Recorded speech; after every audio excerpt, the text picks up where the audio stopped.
Hey, what is up, mortals? Tim here, and before we get into today's video, I want to let you all know that we have a merch store.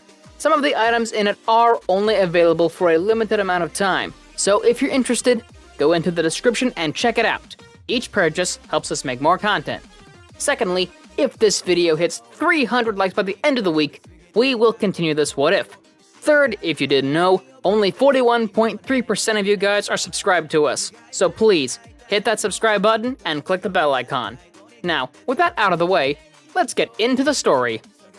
Gran Torino and Midoriya used every possible surface as their battleground. Ceiling, floor, cabinets, walls, and appliances were nothing but footing for them. They kept whizzing past each other.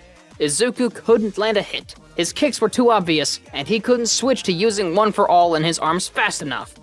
Whenever he would try to attack, be it punch or kick, he was left wide open, and Gran Torino would take advantage of that. After a while, both of them knew that this form of training was proven to be useless. Midoriya was strong, he knew how to fight, and had good reflexes. His problem was how he handled one for all. Gran Torino stopped the training. I need to get better at using this power, you say? You're right. You've still yet to fully grasp how to use one for all. Your enemies won't wait for you to catch up. What should I do? Izuku's question was more of a mumbled-out thought to himself than a genuine query for Torino. When you find that out, we'll start training again. I'm heading out to buy some grub. Clean up the place for me, why don't you? Oh, and check the lights. Flip the switches a few times to make sure they work. Gran Torino was already out the door by the time he finished his spiel. Midoriya got to work cleaning. The entire time he thought to himself, how could he get better at using one for all? It worked in a way that wasn't that different from a light switch. A bunch of light switches would be more accurate. Everywhere he could activate, it was like a room in a house. So what would happen if he lit up the whole house? Izuku thought back at the sports festival, his fight with Todoroki, to be more specific. Deku wanted to slap himself for being so stupid. He'd already flipped all the switches on once before. Midoriya had been so stubborn in the way he thought of one for all. It wasn't a tool like his weapons were, it was a part of his body now. Izuku finished cleaning up and left before Gran Torino came back. Izuku Midoriya had been right about the League of Villains. Stain hadn't had a reason to doubt his apprentice. In fact, he didn't doubt Midoriya for a second. The vigilante turned villain had his own reason for indulging in their request. Depending on how south their meeting went, they would be his next victims.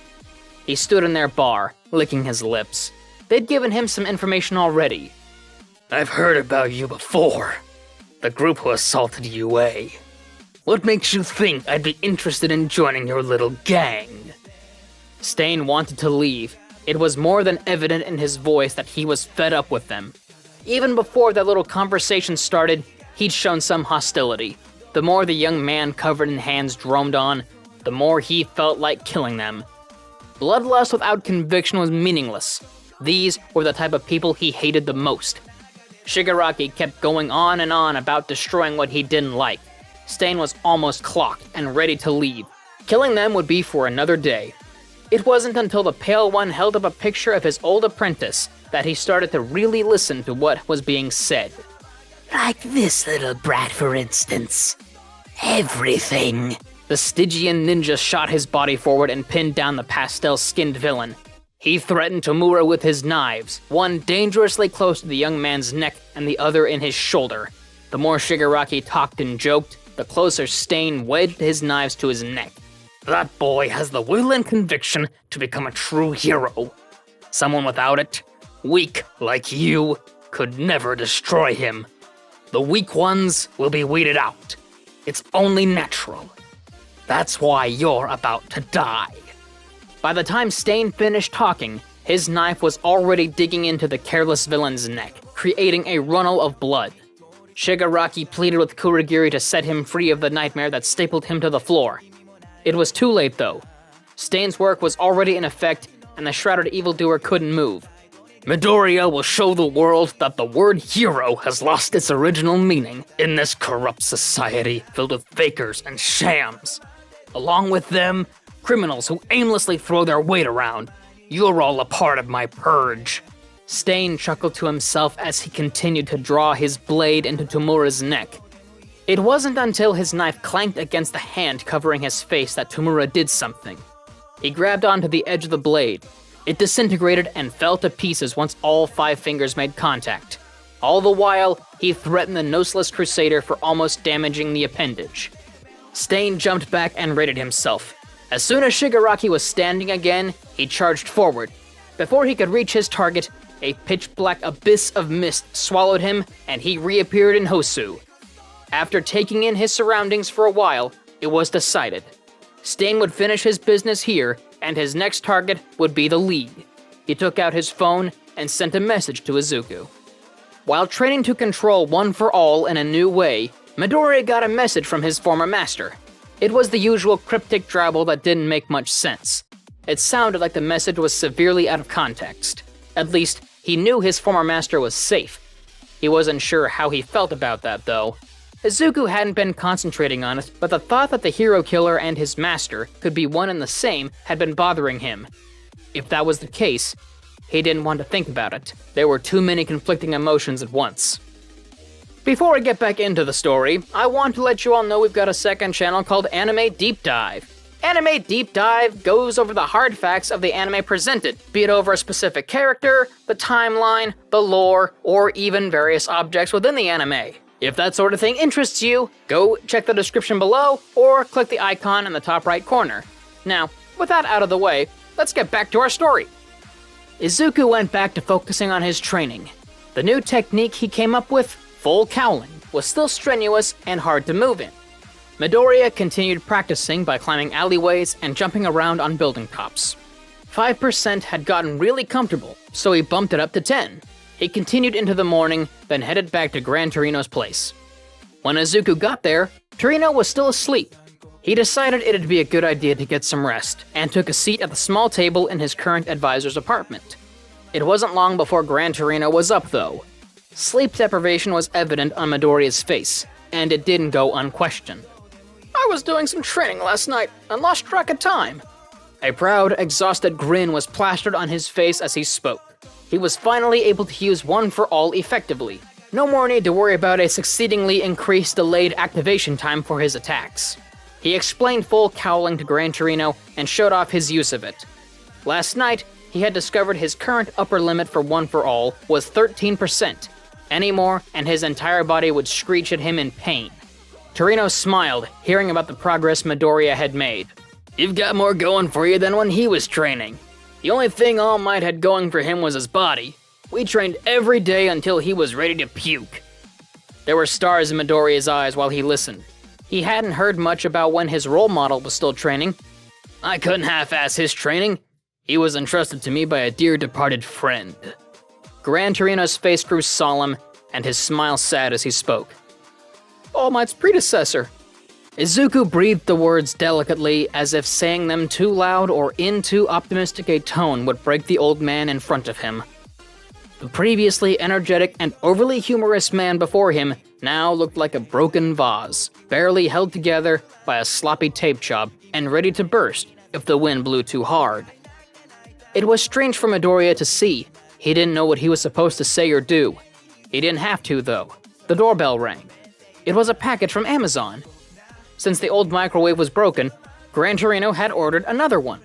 He seemingly feigned ignorance of the fact that he himself shattered the first one.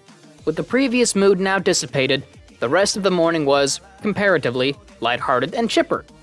Unfamiliar with the type of microwave he was using, Izuku put a plate in it that was too big and got yelled at by Gran Torino for not correctly heating the taiyaki. Once their morning antics were done, the pair went straight to training.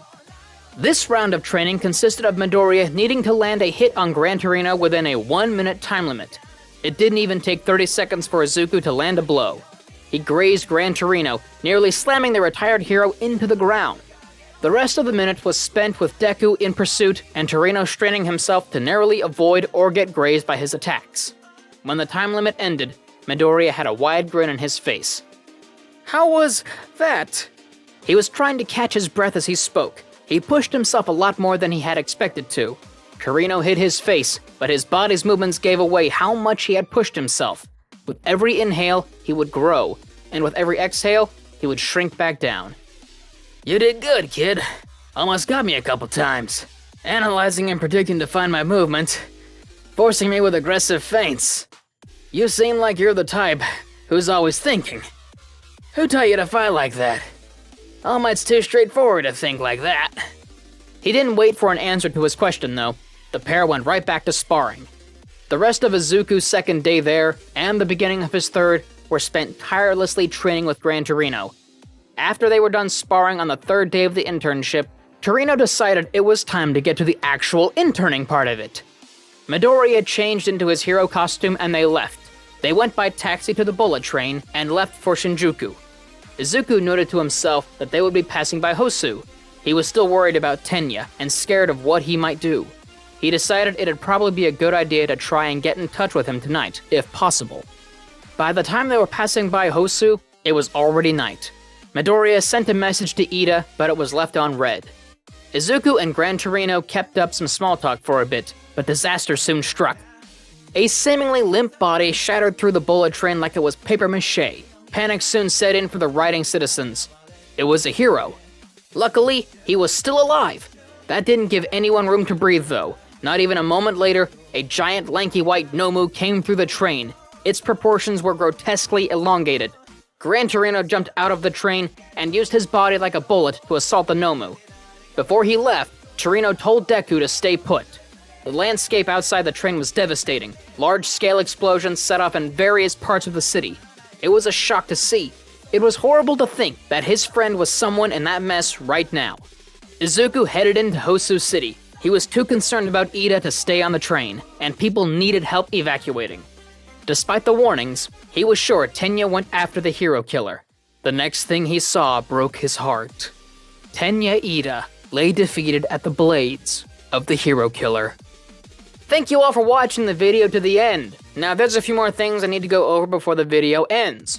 On behalf of We the Celestials, I want to thank the writers of this video, as well as the editors of this video. Their details will be in the description below. If you're a voice actor, editor, or writer, or you're interested in becoming one of those, go to the Discord that is in the description of this video and hit up the head of one of those departments. We're always looking for members to join us.